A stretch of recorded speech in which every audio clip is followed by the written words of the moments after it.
Alors ce soir, je reçois dans ce deuxième live Lucie Lucas, une comédienne qu'on aime beaucoup, que vous avez sûrement déjà vue. Hein. On ne compte plus le nombre de téléfilms dans lesquels elle joue. Vous la voyez sur TF1 dans la série Clems. Et on va causer avec Lucie de trucs. C'est le concept, hein, on cause de trucs dans cette émission. Coucou, ça va et toi? Ça va. Alors, Tu m'entends? je t'entends bien. Et toi, tu m'entends? Ouais, je t'entends bien. Comment ça va dans cette période étrange? Ah bah c'est un peu bizarre. Oui. En plus là moi je viens de finir de tourner et donc je suis Ok. chez moi tranquille. Tu m'entends hein? Ça Ouais, va? je t'entends. Ok. Et c'est le bonheur et pourtant j'ai des petits moments de déprime et voilà. Et donc je sais pas si c'est uniquement l'actualité ou aussi tout simplement le fait qu'on est en train de rentrer dans l'hiver et que voilà, c'est des petits moments C'est où on vrai est plus ça. fatigué. C'est vrai Mais ça. Il fait nuit à 17h, c'est nul. ouais, bah voilà, on est obligé de s'éclairer avec des lumières Oui. un peu, enfin, Bon, ouais, je pense que ça tu as fait une plus de ambiance un lumière peu que nous. spéciale quoi. Ah oui. Bon, tu tournais quoi alors? Bah Clem, Clem. justement. Ok. Et Ça fait quoi, 10 ans maintenant? et voilà. Ouais, ça fait 11 ans même. 11 ans. Waouh. Oui, ça fait beaucoup de temps. Ça te plaît toujours? Ouais, ça me plaît toujours carrément parce qu'en plus, bon d'abord on s'entend tous super bien. Et ce qu'il y a de génial, c'est que bah, le public est hyper fidèle. Et comme le Mhm. public est hyper fidèle, on peut essayer plein de choses. Et donc, par Ouais. un coup, il y a une saison où on fait du polar, une autre saison où on fait du drame, une saison où on fait de la dramédie, une saison où on fait, enfin, et on touche énormément on aborde énormément de sujets d'actualité parce que c'est ça depuis le début qui est l'essence de cette série et qui plaît bah, aux gens qui nous regardent.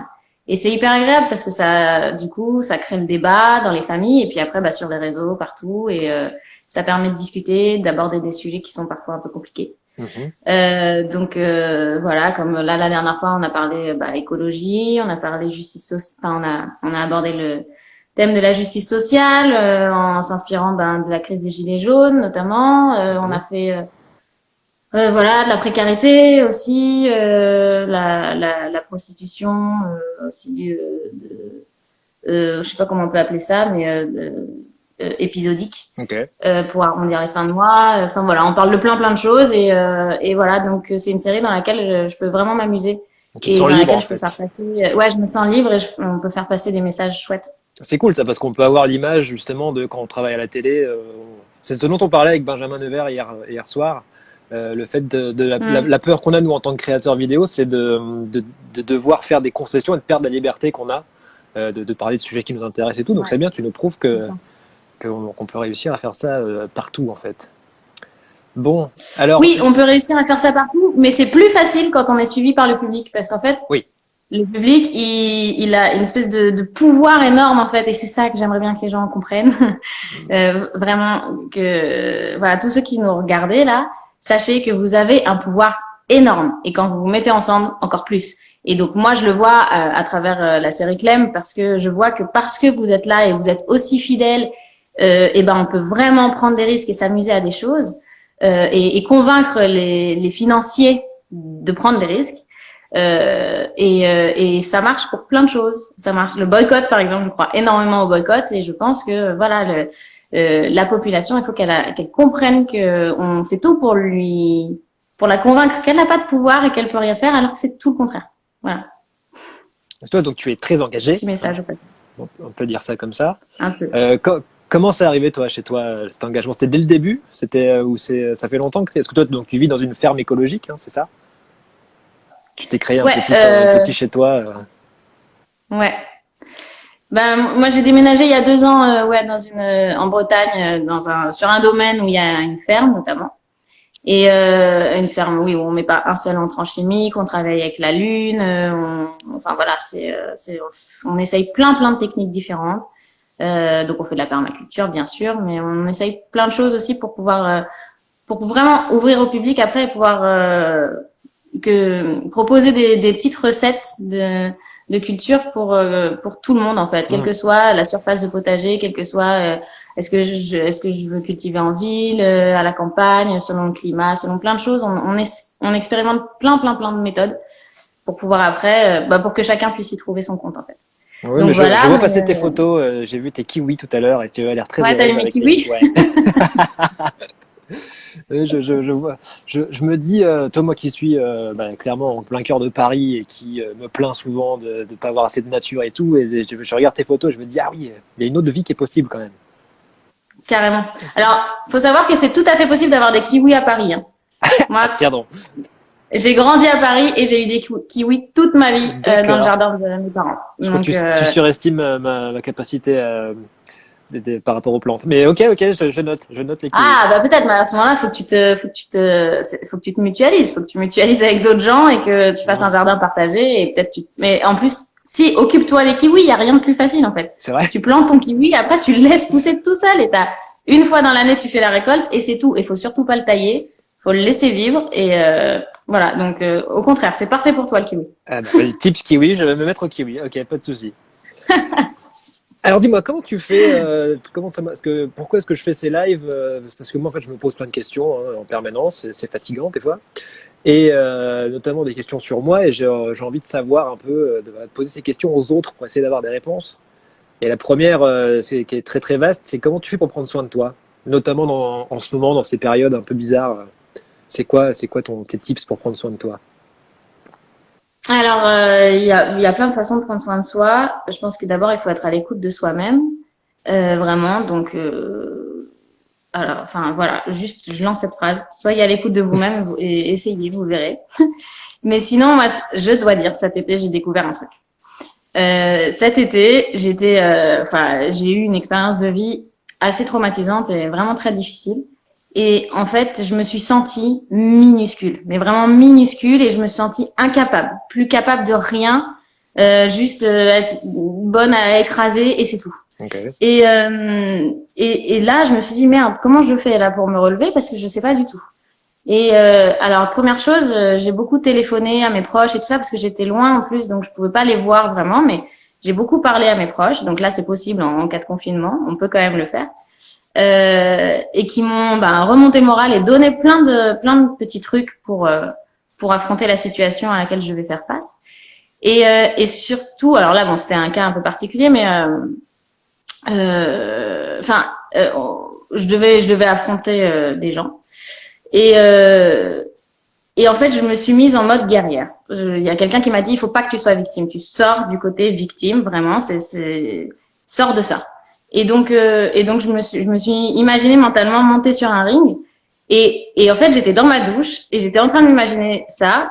Et là, naturellement, je sais pas pourquoi, je peux pas dire pourquoi, mais je me suis mis à baisser la température de la douche à tel point que je suis arrivée au minimum. Et en fait, sur le moment, ça faisait froid, mais ça m'a donné énormément d'énergie et énormément de force. Et en fait, après, pendant cette période qui était difficile, je n'arrivais même plus à mettre l'eau autrement que le minimum du froid. D'accord. Et depuis, en fait, je prends des douches froides. Et c'est un truc de malade, les gars. Vraiment. J'ai un de mes potes qui appelle ça la secte des douches froides parce que quand j'en parle, je me rends compte qu'il y a beaucoup de gens qui s'y mettent naturellement comme ça. Et en fait, c'est un truc, oui, c'est pas un immense moment de plaisir. Mais par contre, on s'habitue au fur et à mesure et ça donne une énergie mais incroyable et on n'est plus sensible au froid après en fait. Tu sors de là et quelle que soit la température, c'est là, il fait bon.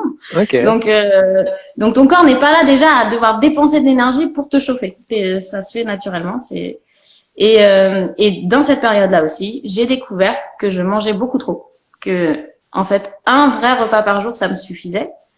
Et que après, le reste du temps, je mangeais plein de fruits frais, secs et des graines à volonté, et que ça me faisait tenir beaucoup mieux, parce qu'en fait, je me rendais compte que, en fait, digérer 3 fois dans la journée, c'était beaucoup trop pour moi, pour mon organisme, et que ça me prenait vachement d'énergie, et du coup, ça jouait sur mon moral. Et je dormais trop aussi. Alors ça, c'est assez fou pour moi, parce que j'ai toujours été persuadée qu'il me fallait vraiment 12 heures de sommeil. J'ai été capable de dormir 48 heures d'affilée. Enfin, moi, je suis une énorme dormeuse. Je connais aussi ça. Donc, Voilà.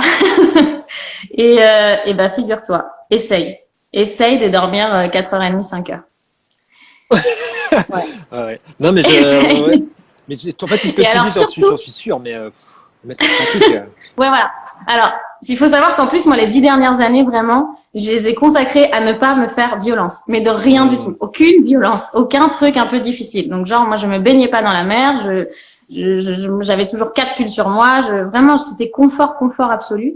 Et ben, je suis sortie de ça. Et en fait, ça m'a donné vraiment, mais tellement d'énergie, tellement de bonne humeur, de bien-être. Je me suis sentie tellement mieux dans mon corps. Au lieu de porter mon corps, c'est mon corps qui me portait. Vraiment, quand je suis fatiguée, je sens mon corps qui se redresse tout seul sans que j'ai rien à faire. Hmm. Donc voilà, en fait, bah c'est une petite routine. Voilà, moi j'étais pas du tout routine et tout ça, mais je me rends compte que quand ça va pas, quand je manque de force, quand je suis déprimée, si je me mets à faire cette routine, ça change tout.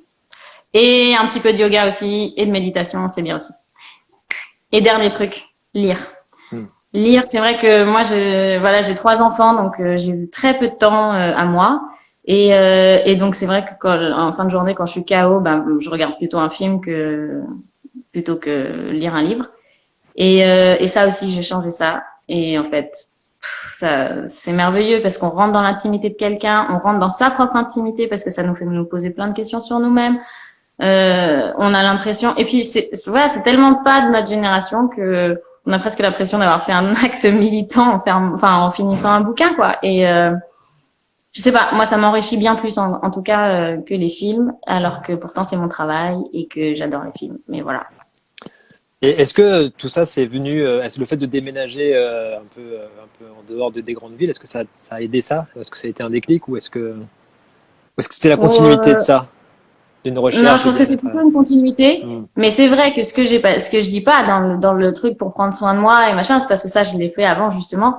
Le truc primordial pour moi, c'est la connexion à la nature, en fait. Hmm. Le premier, la base, le premier point, c'est se reconnecter à la nature, apprendre à être plus contemplatif, marcher doucement dans la nature, essayer de mettre les mains dans la terre. Voilà, c'est vrai que moi, dans mon potager, je fais plein de trucs répétitifs et physiques, mais en fait, ça me vide la tête et ça, c'est un peu comme de la méditation.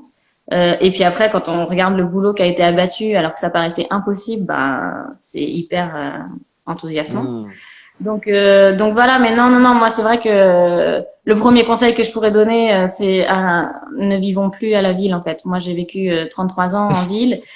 Je renie pas du tout cette vie-là, mais c'est clair que pour trouver le calme et la sérénité d'esprit, c'est quasiment impossible, quoi. C'est extrêmement dur, quoi. Et moi, en tout cas, j'arrivais plus du tout à tenir ça. Et puis, je me voyais pas élever mes enfants dans le béton. Et puis, je voulais Hmm. être autosuffisante, autonome, tout ça. Donc, bah voilà, j'ai changé de vie.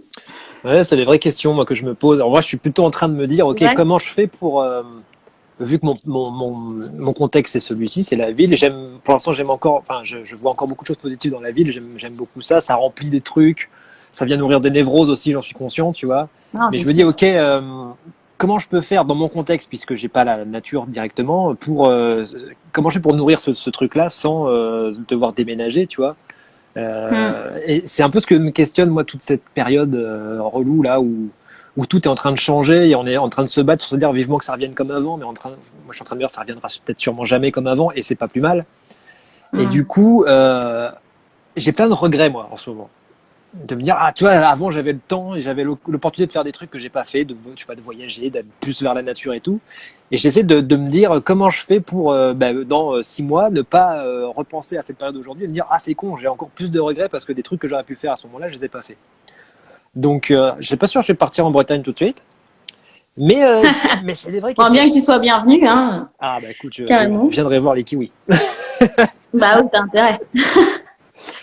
Du coup c'est quoi la dernière nouvelle qui t'a donné le Mais sourire? non, mais c'est juste que moi, je Vas-y voudrais vas-y. juste te dire que, alors moi, j'adore la ville, hein, il y a plein d'avantages. C'est juste le fait d'y vivre, en fait. Hmm. C'est le fait de vivre à la ville que je trouve vraiment difficile. Mais si tu veux vivre à la ville, et ben, à ce moment-là, il faut que à mon avis, hein, pour trouver un bon équilibre, il faut que tu t'imposes de sortir de la ville pendant tes week-ends et tes moments libres. Bon, Ça, alors ça là, fait en ce partie, moment, ça c'est un fait peu partie de mes regrets très clairement compliqué. de me dire j'avais plein de week-ends où j'aurais pu me barrer. En fait, je restais chez moi, regarder des films, à jouer des jeux vidéo. Et là, je me disais j'ai même plus cette opportunité-là, tu vois. Hmm. Donc Ben, je comprends. Je Donc, plus ça, sois, ce truc de routine et de discipline, pareil, c'est un truc que je travaille, enfin que j'essaie beaucoup de mettre en place dans ma vie, et c'est dur. C'est dur la c'est hyper dur. discipline. C'est super Hyper compliqué, dur. quoi. C'est hyper dur. C'est hyper dur et c'est un truc, en fait, et c'est pour ça que moi, j'ai dû vivre un énorme choc psychologique pour y arriver. Et je pense qu'en fait, et ça m'a fait comprendre d'autres choses aussi. Ça m'a fait me dire que peut-être que, en fait, la plupart des humains ont besoin d'un sacré choc pour changer de façon de faire. Et donc, peut-être, en fait, il faut vraiment que l'humanité se plante en beauté, ou Bah, malheureusement. c'est un peu l'ambiance, hein, Pour qu'elle ait la capacité, ne serait-ce que la capacité de réagir Ouais. convenablement, quoi. Ouais, mais c'est que quand tu te prends le mur que tu te rends compte qu'il y avait un mur, quoi. Ça, c'est un peu. Ben, on a beau le savoir, on a beau nous le dire, on a beau le voir, tant qu'on l'a pas senti dans la chair, Mais c'est ça, en fait, c'est dans le corps. Et moi, c'est pareil, c'est ce que j'ai lu des milliards de livres de développement personnel et tout. J'ai accumulé beaucoup de savoir et de théories. Et il y a que moi, je dis, il y a que en ce moment, depuis quelques mois, je vois les premiers changements, mais ça passe à travers mon corps. Mais c'est très subtil, en plus. C'est même pas. C'est des fois, tu réfléchis à, tiens, j'aurais été dans cette situation-là il y a quelques mois, peut-être que j'aurais pas réagi pareil. Et c'est un truc que tu sens et pas que tu sais. Exactement. Et tu le lis des millions de fois et tu le comprends, mais il y a que quand tu le ressens que tu arrives à l'assimiler, quoi. Et c'est chiant. Ouais, c'est fou, hein. Ouais, c'est chiant. Ouais, mais bon. Mais c'est pour ça beau en qu'il même faut- temps. enfin, moi, du coup, pour régler ce problème de c'est chiant, je me dis, bon, écoute, la vie, c'est un voyage initiatique, donc voilà, attends, les épreuves, elles arrivent, et prends-les comme du challenge, Ouais. mais en fait, on contrôle tellement peu de choses. On contrôle quasiment rien. Que, voilà, il faut apprendre à faire un peu confiance à la vie et sortir de cette espèce de volonté de maîtriser. Oui, Je pense. oui, il faut ça, c'est sortir de la volonté de contrôle et essayer de voir sur quoi sur quoi tu peux agir en fait. Et la seule chose sur laquelle tu peux agir, enfin nous c'est ce qu'on raconte depuis 4 ans dans Et tout le monde s'en fout en boucle, hein, on répète la même chose à chaque épisode, c'est la seule chose sur laquelle tu peux agir, c'est toi. Donc arrête d'essayer Ouais. de vouloir changer le monde, en fait change-toi toi pour changer le monde. Pareil, Ouais. c'est toujours facile. Même si on peut quand même, en changeant le monde, tu te changes toi aussi. Oui, Donc, c'est vrai. En prenant soin du monde, en tout cas, tu prends soin de toi. ouais. Voilà, exactement. Alors, c'est quoi la dernière nouvelle qui et t'a ça, c'est donné vrai que rentrer dans l'action, ça permet vraiment aussi de sortir de la déprime. Oui, parfois. alors c'est parce que l'action Ouais. s'est passée dans le corps. Oui. Et Ouais. ouais. Et donc faire pousser les kiwis, c'est une action. Je te jure, je vais essayer de faire pousser les kiwis. Je- Défi. Est-ce que c'est la période Est-ce qu'on peut faire pousser les kiwis toute l'année? C'est ça la vraie question. Ah bah non, enfin oui, tu fais pousser la plante kiwi toute l'année, mais elle ne te donne des fruits que en automne. D'accord. Écoute, ma prochaine Et c'est mission. pas grave parce que tu vas voir la plante grandir, grandir, grandir, et après, bon, je sais pas si tu auras des kiwis dès la première année, mais en tout cas, ça va venir vite. Ok. Écoute, défi accepté. Cool. Alors du coup, est-ce que par rapport à ces histoires de regrets, c'est quoi toi la première chose que tu aurais envie de faire si ce contexte n'était pas celui qu'il est? Si les choses revenaient comme avant, par exemple, est-ce qu'il y a un truc que tu te dis, tiens ça, je regrette et j'aurais dû le faire et je le ferais s'il n'y avait pas toute cette galère. Alors par principe, enfin, ouais, j'essaye de pas avoir de regrets en fait, parce que c'est pas un sentiment que j'aime. Donc en général, je regrette pas grand-chose, mais là, clairement, j'ai envie d'une grosse teuf avec tout l'intégralité des gens que j'aime. Voilà, j'ai envie de danser avec eux, de rire, de les embrasser, de manger trop bien, d'inviter tous les restaurateurs du monde dans cette fête ouais, là, ça nous manque là. La teuf, ouais, Là. ça manque. Alors comment on pourrait faire pour... Et toi? Bah pareil, mais de ouf, faire une teuf quoi. Avec des gens et tout, et faire des câlins, et voir des gens que tu connais pas, et discuter avec eux, et et être un peu insouciant en fait. Devenir un peu Oui, candide. aussi, Ça, mais je sais, j'ai du mal à accepter le fait que ça pourrait ne jamais revenir. Ah ben, moi je l'ai accepté. Mais Ah ouais. je l'ai accepté et tu sais, enfin, je trouve ça terrible, mais je me pose pas trop de questions là-dessus parce que ce qu'il y a de plus terrible, c'est que mon fils de 2 ans, il sera jamais insouciant. Mes enfants, j'en ai une qui a 8 ans, une autre qui a 10 ans, ils n'ont jamais été vraiment insouciants. Ils vivent avec une idée dans la tête que tout est extrêmement précaire, que rien n'est sûr, qu'il y a énormément de violence autour d'elle et que ça va s'accentuer. Voilà que donc ils auront jamais l'insouciance que nous on a pu avoir. Donc en fait, ouais. Enfant des années 80. Ouais. c'est fini, ça, c'est sûr. Pour l'instant. Alors, comment c'est d'élever... Donc, tu as 2 filles? 2 filles et un fils. Alors, comment c'est d'élever des filles dans ce monde aujourd'hui? Ah! Quand on m'a dit que j'attendais mon premier enfant, que c'était une fille, j'ai pleuré, mais toutes les larmes de mon corps, la pauvre Ah chérie. ouais? Parce que je me suis dit, je ne saurais pas lui apprendre à ne pas tomber dans les pièges. T'avais quel âge, toi? J'avais 23 ans, j'étais toute jeune. Hmm. Et j'ai vraiment paniqué. Après, quand je suis sortie de l'examen, j'étais dans la rue, je marchais, et tous les hommes que je croisais, j'avais envie de leur filer un coup de boule. Enfin, c'était vraiment un truc complètement, organique putain, je ne vais pas pouvoir l'aider, quoi. Et après, quand j'ai su que j'avais une deuxième fille, là, j'ai aussi pleuré, mais j'ai un peu rigolé aussi en me disant vraiment la vie passe son temps à me faire des coups et à se moquer de moi et surtout à arriver là où je l'attends pas. Et en fait, je regrette pas une seule seconde ces deux merveilleux petits bouts de femmes. Et et et c'est vrai que je me rends compte que je me trompais. Alors je peux pas les protéger entièrement, ça c'est sûr. Mhm. Mais d'abord, il faut que moi je regarde que mes blessures aussi, elles m'ont fait grandir et que je les ai surmontées. Et donc du coup, ça m'a, non pas que je les souhaite, mais à qui que ce soit, mais en tout cas, voilà, ça, j'en ai, c'est comme des cicatrices, je les ai fait miennes et ça m'a rendue aussi plus forte. Donc, voilà, si ça doit arriver à mes enfants, on fera tout pour que ce soit pareil. Et puis, en fait, on est dans un monde qui évolue. Et ça, je me rends compte. Je me rends compte que maintenant, quand mes filles, elles disent à leur maître ou à leur maîtresse que elles se font embêter par les petits garçons qui veulent les embrasser ou ce genre de choses, et les maîtres et les maîtresses, ils interviennent directement, ils parlent tout le temps. Alors c'est peut-être pas la même, c'est peut-être pas le cas dans toutes les écoles, mais ça change. Je le vois vraiment concrètement, ça change. Et puis, je leur parle énormément en fait.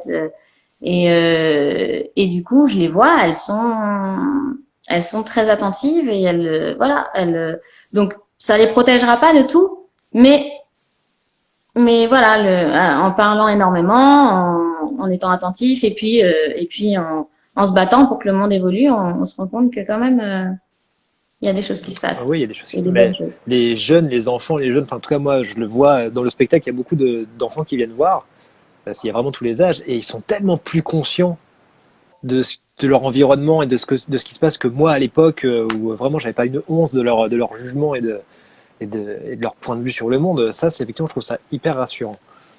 Oui. Je suis un peu comme moi, si j'ai pas d'enfant, mais genre, moi j'en ai toujours voulu, enfin, je me suis toujours dit que j'en aurais, et il y a pas si longtemps, je me suis posé pour la première fois la question, est-ce que c'est parce que ma petite sœur attend son deuxième là, tu vois? Et je me suis dit, est-ce que... Bravo.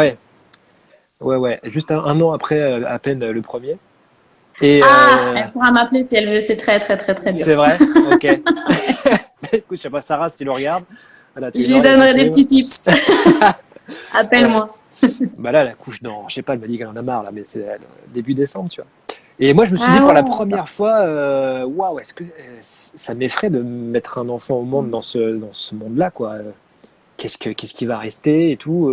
Mais tous les témoignages que je peux avoir de gens autour de moi qui ont des enfants me disent non, mais en fait, on s'en fout, c'est pas ça qu'il faut se demander, euh, il faut savoir qu'est-ce que tu transmets, qu'est-ce que tu apprends. Justement, c'est ça qui est beau, c'est de savoir ce que tu vas pouvoir leur transmettre et de voir comment le monde va continuer à évoluer, quoi. Et puis, franchement, c'est pas vraiment tu sais, moi, j'ai vraiment l'impression d'avoir grandi avec l'espérance de vie dans la tête, tu sais. Puis tous les ans, on gagnait en espérance de vie. Waouh, c'était trop cool et tout. Et à ce rythme-là, on allait vivre 150 ans. Et bon, si on pouvait vivre 150 ans dans des super conditions, tant mieux. Oui. Franchement, dans ce monde actuel, là, moi, je n'y tiens pas plus que ça. Et en fait, c'est pas la durée qui compte, c'est la valeur, c'est la qualité. La qualité. Et tu sais, moi, j'avais dit à la télé il y a quelques années, ça avait vachement choqué que je me réveillais le matin en me disant que peut-être mes enfants ils atteindront pas leur majorité. Et ça avait énormément choqué. Et en fait, mais ce que je voulais dire, c'est que cette pensée-là, bon, d'abord m'avait beaucoup attristée, c'est vrai, mais ensuite m'avait permis d'aimer la vie 10 fois plus et de la savourer et d'en profiter et de remercier pour chaque moment et en fait d'apprécier 10 fois mieux les beaux moments de la vie. Et donc ouais, c'est vraiment la qualité du voyage qui compte et donc ouais non, fais des gosses. Ouais, pour l'instant, il manque voilà, imagine, il n'y a plus que les climato-sceptiques qu'en font, tu vois, on est foutus, quoi. C'est foutu. Donc non, il faut, voilà, ça fait partie de la vie. T'en voudras un quatrième ou pas? Ou tu vas t'arrêter à 3? Non, là, on a fermé la boutique avec mon homme, même grosse coupe. Il s'est fait une opération définitive et je le remercie beaucoup parce qu'il n'y a pas beaucoup d'hommes qui oui, bravo à lui. Ça et voilà, c'était sa façon de partager la contraception et c'est la classe, je trouve. Voilà. Bah écoute, tu lui feras des bisous de notre part. Ok. C'est quoi la dernière chose que t'aies accomplie et qui t'ait donné la sensation d'avoir atteint un but de vie, je sais pas, un truc que tu t'étais dit quand t'étais jeune ou cette sensation de ah ouais, je peux cocher une case, tu vois. Il y en a plein. Ah ouais? Ouais, parce qu'en fait, moi, je passe mon temps à rêver ma vie, mais vraiment. Et j'essaye vraiment d'atteindre, enfin, en tout cas, de toucher ce rêve du doigt. Et à chaque fois, je me rends compte qu'en fait, je suis arrivée à un endroit pas exactement que j'avais imaginé, mais que c'est encore mieux. Mais quand je pense que quand j'ai fait mon premier film en tant que comédienne, là, j'ai vraiment coché une case. Quand je suis devenue maman, j'ai vraiment coché une case. Quand j'ai déménagé pour vivre ici en Bretagne, j'ai vraiment coché une case. Et je crois, et j'en suis sûre même, que cet été, on a acheté 2 chevaux. Wow. Et en fait, quand les chevaux sont arrivés, là, j'ai vraiment coché une case. C'est la plus grosse case. Je pense que vraiment, j'étais là, oh mon Dieu, je suis une princesse, je suis une princesse, je suis une princesse. Oh là là, c'est fou. Ah, c'est ouf, la présence d'un cheval, c'est ouf. Moi, j'ai une amie qui a son cheval et de temps en temps, on va le voir et c'est une espèce de boule d'émotion qui te remet à ta place en mode non, mais je veux fermer ma gueule en fait. Ouais, je comprends. Complètement. Je comprends. C'est un animal surpuissant et en même temps une boule d'émotion, comme tu dis. C'est très touchant comme animal et pareil, ça régénère énormément d'être au contact des chevaux. Oui, il faut avoir de l'humilité face à un cheval, je trouve. Carrément. Comment il s'appelle? Alors, il y a Falco et Quartz. C'est pas nous qui avons donné les noms, mais bon, mais c'est très bien comme ça. C'est les chevaux quoi que t'as récupérés, qui étaient. Non, alors je dois dire que pour être, en fait, comme j'ai des enfants en bas âge, je voulais quand même qu'on puisse les monter sans que ce soit dangereux. Donc il y a un cheval de centre équestre mais du coup qui a plutôt une vie vachement plus pépère et vachement plus cool chez nous. Et un cheval qui était à des particuliers et qui pouvait plus le garder. Donc, et on n'a pas sauvé des chevaux de l'abattoir, même si c'est dans les projets futurs. Bah justement, c'est quoi la prochaine chose que tu vas faire et que tu pourras te dire ok, ça je l'ai coché, je l'ai accompli et c'était un but. Quand j'aurai réussi à vraiment faire de la communication animale. Ok. Quand j'aurai réussi à faire de la télépathie avec les animaux. Eh ben, je m'entraîne tous les jours. J'y arrive pas pour l'instant. Bah, cette amie dont je te parle qui a un cheval, elle fait ça, elle fait de la communication animale. Et, Sérieux? Ouais. Bah écoute, si tu veux, je pourrais te la présenter. Elle est super balèze. Mais j'en rêve. Mais grave, bah écoute, avec plaisir. Je te ferai son contact. Trop bien. Et la dernière fois qu'on est allé voir son cheval, elle a essayé de m'initier un peu et je sais pas si j'en ai fait, mais en tout cas, j'ai senti des trucs. Et elle est hyper pédagogue. Puis c'est tellement inné chez elle, en fait, que tu te poses même pas la question de savoir est-ce que j'y crois, est-ce que j'y crois pas. En fait, tu le vois directement que ça se passe, en fait. Mais oui, non, mais c'est fascinant, ce truc. Ah, c'est ouf. Ouais, c'est vraiment ouf. Donc, moi, j'ai communiqué avec son cheval. Il m'a dit qu'il était fatigué. Il m'a dit des trucs sur moi. Et en fait, je me suis posé. Elle m'a dit, bah, tu t'assieds. Parce que je savais pas du tout en quoi ça consistait. Elle m'a dit, on va le faire. Bah, elle m'a dit, bah, tu t'assieds, puis tu y vas. Je vais où? Je fais quoi? C'est pas son numéro de téléphone. Et ouais. Et à un moment donné, je me suis réveillé parce que j'étais dans une espèce d'état second, tu vois. Et c'est bizarre parce que sur le moment, j'étais pas sûr. Et c'est après, en repensant ce qui s'est passé, je me suis dit, ah oui, en fait, je crois que ça s'est passé. Mais il y a une marge de croyance, toi. Il y a une marge de, ok, à quel moment je lâche prise et j'accepte, en fait. Et je me dis, ok, je me laisse porter par le truc. Et c'est ouf.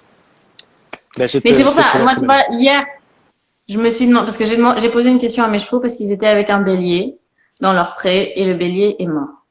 Et du coup, je me demandais si, enfin, je leur ai demandé comment ça se, enfin, j'avais un petit doute sur le fait que ce soit eux qui les tuaient en jouant, ou je sais pas quoi. Ok. Et du coup, j'ai voulu leur demander. Et apparemment, j'ai eu une réponse. Mais bon, tu vois, pour le moment, ça reste trop, je suis vraiment pas sûre. Donc voilà. Mais c'est un truc qui me fascine complètement. Et du coup, tu Et d'ailleurs, essayes de faire ça toute seule? Enfin, c'est quelque chose dont ouais. tu as entendu parler? Ok. Ouais, soit je me mets avec eux dans le pré, soit carrément parfois je suis à Paris, parfois je suis, enfin là hier soir j'étais dans ma chambre, tu vois, Hmm. et c'est ouf. Il y a des moments où je sens leur odeur, mais là, et en fait il y a personne, il y a pas mon vieux pull d'équitation, enfin tu vois, Hmm. pas du tout. Et je sais enfin je les sens tout près, donc on va me prendre pour une folle, mais je vous jure, c'est étonnant. Mais on est tous un peu fous, écoute, il faut l'être. Ouais, Non, mais je te présenterai, écoute, Maître Yoda. Je te la présenterai. très bien, j'ai hâte. Alors maintenant, je fais un petit coup de promo parce qu'on a sorti un jeu de cartes et tout le monde s'en fout. Et Ouh, trop bien. ouais, trop bien. Et c'est sorti là au mois d'octobre. Et tu vas choisir une catégorie. Donc tu as dans ta gueule, tu as dans ton slip, dans ton monde, dans ton cerveau, et c'est tout. Ça va être une Ah. question de culture générale. Est-ce que tu es prête? Oh, écoute, il y avait pas dans ton cœur, hein? Si tu veux un truc qui ressemble dans ton cœur. Non, il n'y a pas dans ton cœur. Ok, dans ton cerveau. Allez, dans ton cerveau. Attends. Ah bah facile. Allez, cite les 4 émotions de base communes à tous les êtres humains. La joie, Ouais, la tristesse, ouais. la colère, Mhm. la peur. Oui, bravo. C'est un sans faute. Alors souvent on nous dit oui, mais dans vice versa, ils mettent aussi le dégoût. Alors selon nous, nos sources à nous, le dégoût c'est ce qu'on appelle une émotion. Comment on appelle ça? C'est une composition d'émotions, et donc ce serait de la colère et de la surprise et de la peur. Enfin, tu vois. Donc on est un peu voilà, D'accord. on est en procès avec Pixar, on est en train de voir un peu ce qui va se passer. Ok. Et donc deuxième carte, tu vas tirer une carte. Tu vas me dire stop. Je peux pas te dire. Celle-là. Celle-là, Celle qui touche ton index. celle-ci là. Ah, mais pas cet index, l'autre index. Mais Ouais, voilà. ok. Celle-là. Bon. Que sais-tu faire mieux que personne d'autre?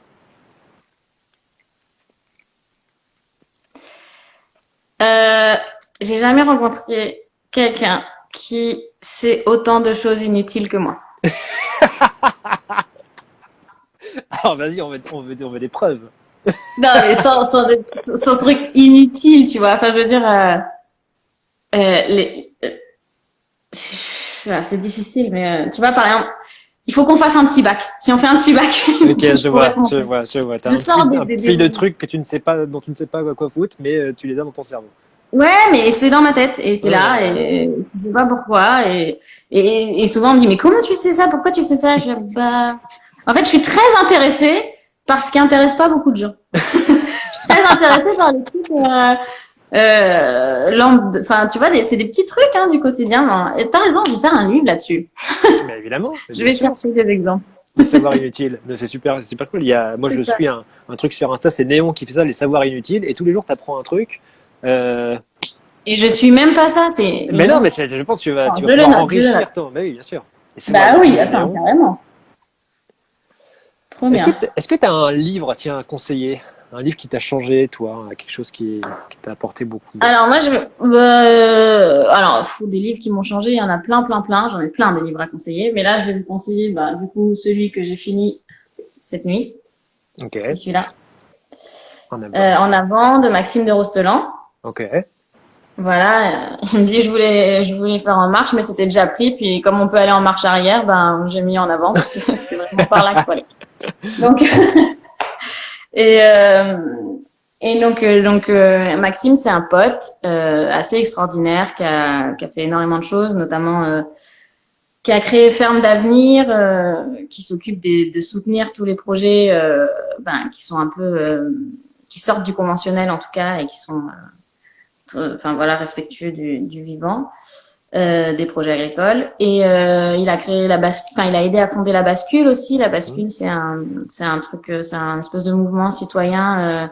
À la base, c'est étudiant et voilà, c'est des gens qui se mettent en pause pendant une semaine, un mois, un an, et pour réfléchir à temps plein sur les problèmes de notre société et essayer de trouver des solutions et soutenir des initiatives voilà locales. Ils trouvent un lieu en général désaffecté, ils le retapent et sommairement, mais ils le retapent. Ils vivent dedans à 80 et voilà, ils essayent de changer le monde et voilà. Donc c'est un livre qui est super parce que voilà, on fait un petit constat du monde actuel. Bon, on commence à avoir une idée du truc, mais c'est vrai que c'est bien qu'il nous le rappelle. Oui. Et puis après, il propose plein de choses en fait pour aller en avant justement et pour avancer. Et c'est vraiment cool.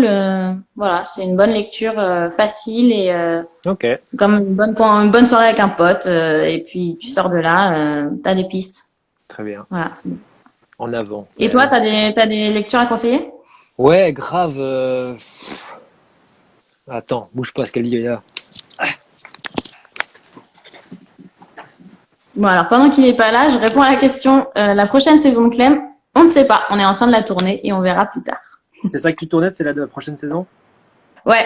Et là, donc on a fait la moitié. Elle est géniale la moitié, mais on espère qu'on va pouvoir faire l'autre moitié de la saison. Sinon, c'est un peu embêtant. Ouais, les temps sont durs pour les saltimbanques. Hein. Ouais, pas facile, ouais. Tiens, alors un livre que je conseille, c'est ça. Alors c'est chiant. Alors faut le lire à l'endroit parce qu'à l'envers il y a encore plus. Ouais. Ah, c'est ça, ouais. C'est les 8 circuits de conscience. Laurent Huguelit, c'est un chaman suisse. Et donc c'est un livre de chamanisme. Donc, moi c'est un truc qui m'intéresse beaucoup, la spiritualité. Passionnant. Et en fait c'est un truc, quand tu le lis, tu dis que ça a l'air super compliqué, ça parle de circuits physiques, psychiques, terrestres, supraterrestres, ça part dans tous les sens. Et en fait c'est juste un livre qui te donne une méthode pour prendre soin de toi. En gros, il t'explique que ce qu'il appelle la conscience, ça fonctionne comme un moteur à 8 pistons.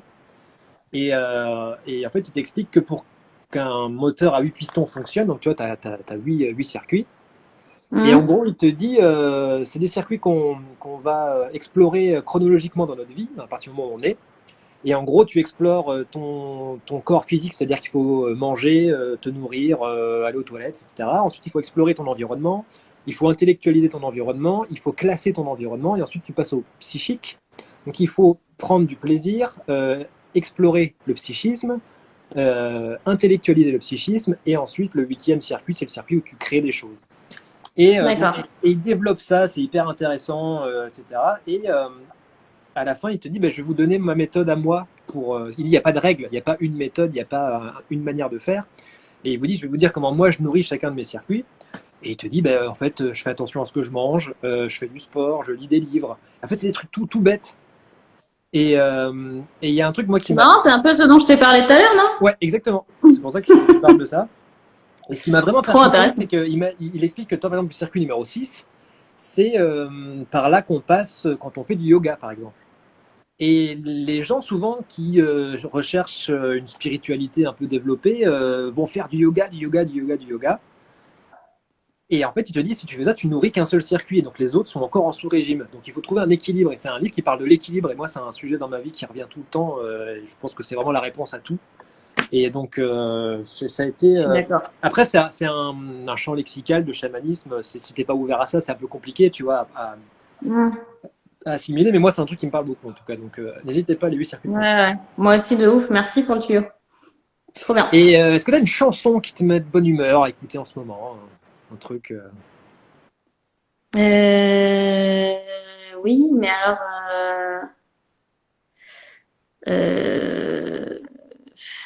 Enfin, rien de récent, quoi. Ah, c'est pas grave. Alors, moi, je l'écoute. Vas-y, n'hésite pas. Même des trucs de la honte. Tout. Ouais, ça m'a coûte la honte parce que.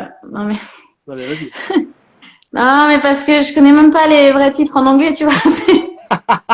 Ah oui, c'est le morceau qui fait. C'est honteux. Ouais. Non, alors déjà, moi, je fais partie de ces boulets qui n'arrivent pas à avoir Deezer et Spotify et je sais pas quoi sur leur téléphone. Et donc, du coup, je mets YouTube. Et donc, j'ai une pub, une chanson, une pub, une chanson. C'est l'enfer. T'es DJ pub en soirée, c'est ça? Voilà, c'est ça. Et j'écoute à peu près, du coup, les 20 mêmes chansons en permanence.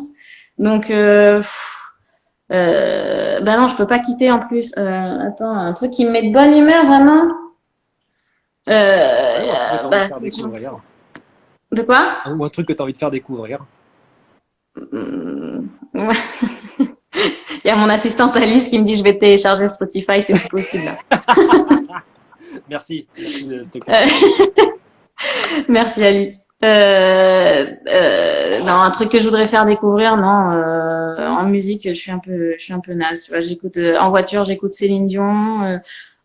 Chez moi, j'écoute Sugarman, Dylan. Bah, Sugarman, c'est Stromae. bien. Sugarman, c'est un bon truc. Ouais, c'est trop Ok. bien. Écoute, moi, je vais te donner Ouais. un morceau à écouter, comme ça, Ah, vas-y. tu pourras mettre ça dans ta nouvelle liste Spotify quand tu auras ton compte. Alors, Dis-moi. c'est Finlay Quain. Quoi? Attends, redis. Alors, le chanteur, c'est Finlay, F-I-N-L-E-Y. Quain, je crois que c'est Q-W-A-I-N-E. Et le Ok. morceau s'appelle Even After All, avec un accent anglais absolument génial. Et Ok. pour moi, c'est la chanson de l'amour. T'écoutes ça, Ok. t'es au bord de la plage et tout va bien. Donc c'est mon petit titre Trop bien. musique. On peut pas l'écouter là? Ah non, j'ai pas la technique. Non, c'est sur Instagram, c'est remis. Mm. Mais je vais trouver un moyen pour faire ça un peu mieux avec. Voilà. Mais en tout cas, chez vous, voilà, écoutez Finlay Quain, Even After All, ça va vous faire du bien. Merci. Avec plaisir. Eh bien, ben voilà, je pense qu'on arrive au bout de ce deuxième live avec Lucie. Bah, c'était très cool. Ouais. Merci pour tes partages. Bah, merci à toi. Merci pour les Merci pour kiwis. l'invitation. Avec grand Et, plaisir. bah, moi, Où est-ce qu'on te retrouve là? C'est quoi les prochains trucs? les prochains trucs, c'est la saison 11 de Clem qui va sortir en 2021, mais on sait pas quand. En espérant quand même qu'elle sorte plus tôt, parce que la dernière fois, on a attendu presque un an et demi pour avoir la saison 10, donc c'était Ah ouais, ok. un peu long là. Donc on va tout faire pour que ce soit pas aussi long. Mais après, on va faire comme on peut. Et sinon, bah, cette année, en fait, enfin, 2021 et 2022 vont être pour moi vraiment consacrés à trouver, enfin, à ne bosser que dans des choses qui vont servir la planète et les humains, parce que en fait, en 2022, il y a les présidentielles et j'ai vraiment pas envie qu'on ait un président comme celui qu'on a aujourd'hui. Et je voudrais vraiment pouvoir me dire, t'as fait tout ce que t'as pu. T'as fait tout ce que t'as pu. Et donc, bon, dans mon temps libre, évidemment, bah, je consacre tout le temps, tout ce que je peux à l'écologie et à la nature et aux humains. Et après, ben voilà, donc dans le travail, je vais faire ça aussi. Donc, par exemple, je vais pas tourner normalement les 6 premiers mois de 2021 pour écrire un livre, par exemple. Génial. Voilà. Trop bien. Trop Oui. bien. Écoute, on a hâte de voir ça. Écoute, les choses bougent de l'autre côté du globe, donc moi, ça me donne un espèce de petit vent d'espoir. Je sais pas, j'ai l'impression pas que le déclic d'un effet boule de neige qui pourrait changer. Je sais pas, j'aime à penser ça en tout cas. Oui. On verra bien. Oui, la lumière triomphera toujours. J'ai pas eu le temps de voir quel était ton nom, mais je suis bien d'accord. Oui. Absolument. Et toi, ton actu? Écoute, là on écrit beaucoup avec Fabrice et Marc. On écrit la suite de la série et tout le monde s'en fout. Bah, le spectacle est mis en pause, hein, Ben oui, malheureusement. ça me déchire de l'intérieur parce que j'ai découvert la scène il y a 6 mois non, il y a un an maintenant. Putain, ça fait un an déjà. Et j'avais pas prévu de faire ça un jour dans ma vie et je me suis rendu compte que C'est vrai? ah non, pas du tout. Ah non, moi j'avais pas du tout prévu d'être comédien un jour. Ah bon? Non. Ah oui, alors que t'as quand même une nature, hein, mais bon, ok. En tout cas, j'ai découvert que je m'étais jamais senti autant à ma place que sur une scène devant des gens, à faire rire les gens, quoi, tu vois. Et là, je me sens un peu, je me suis toujours senti quelqu'un de chanceux, tu vois, j'ai toujours pensé que j'avais une bonne étoile parce que j'ai quand même, mine de rien, pas mal réussi à faire ce que j'avais prévu de faire dans la vie. Et là, je me sens puni, je sais pas, il y a un truc, je le prends pour moi, tu vois, je le prends contre moi et ça me rend triste. Donc j'essaie Mhm. de me dire Je comprends. que ça va revenir, tu vois, et le spectacle ne peut pas mourir, ça se passe, on trouvera toujours des moyens de faire du spectacle, tu vois, c'est ce qui fait de nous Oui, il des êtres faudra. humains, De quoi, toute façon, bien sûr, bien sûr. Mais non, c'est sûr que c'est une période très difficile et particulièrement pour les gens qui sont au théâtre parce que ouais, cette proximité avec le public, elle est, enfin, tu peux tu la retrouves pas, pas ailleurs. C'est non, extraordinaire, quoi. Donc, c'est bien sûr. impossible. Et je savais pas que vraiment les enfants de quel âge peuvent venir te voir pour quand ça recommencera. Écoute, Moi, je peux venir avec mes filles. mais bien sûr, mais vraiment quoi. Ah C'est ouais, vraiment ça, de c'est 7 à possible. 70. En fait, on a autant de grands-parents qui amènent les petits-enfants que de petits-enfants qui amènent les grands-parents. Donc, ouais, Génial. tout le monde s'en fout. C'est jamais vulgaire, grossier. C'est toujours très pédagogique. Oui, c'est vrai, c'est vrai. Hmm. Donc, ouais, c'est vraiment. Enfin, le spectacle est à l'image des vidéos et on a fait Trop encore bien. plus gaffe que pour les vidéos parce qu'on savait qu'on avait potentiellement un D'accord. public très jeune. Et ouais, il y a souvent des enfants, bien sûr. Donc, ouais, avec plaisir. Bah écoute, Cool, si cool. tout va bien, en janvier, le 21, 22, 23, je joue à l'Européen à Paris. Donc, Ah, ben, c'est tout ce qu'on me souhaite. tu seras la bienvenue avec le Ouais, petit, sans problème. Avec grand plaisir. bah, je viendrai te voir. Ça marche. Bon, eh ben, écoute, prends soin de toi. Eh ben Continue de oui, prendre toi soin de aussi. toi. Oui. Et je t'attends Et, à la ferme la prochaine fois. Ça ben, marche? avec grand plaisir, vraiment. Vraiment. Je viendrai voir tes Cool. chevaux. On viendra communiquer avec les chevaux ensemble. Grave. Ça marche. Et je voulais juste dire Oui. un grand, grand merci à tous ceux qui nous ont Ah suivis oui. et qui ont participé et qui écrivent des petits messages trop, trop mignons. J'ai pas pu tout lire, mais ce que j'ai lu, ça m'a vraiment énormément touchée. Donc, Il y a beaucoup de merci. Lucie on t'aime. Hein. Il y a beaucoup de Lucie on t'aime. On a envie de voir Clem, la saison 11, tout ça. Donc, c'est très mignon. Merci mille fois. Voilà. Salut Lucie. Salut! Je vous dis à demain soir. Restez comme vous êtes, parce que finalement, vous n'êtes pas si mal. Hein. Et prenez soin de vous. Et prenez soin des gens que vous aimez. Et même, de la limite, de ceux que vous aimez pas. C'est pas très grave. À demain!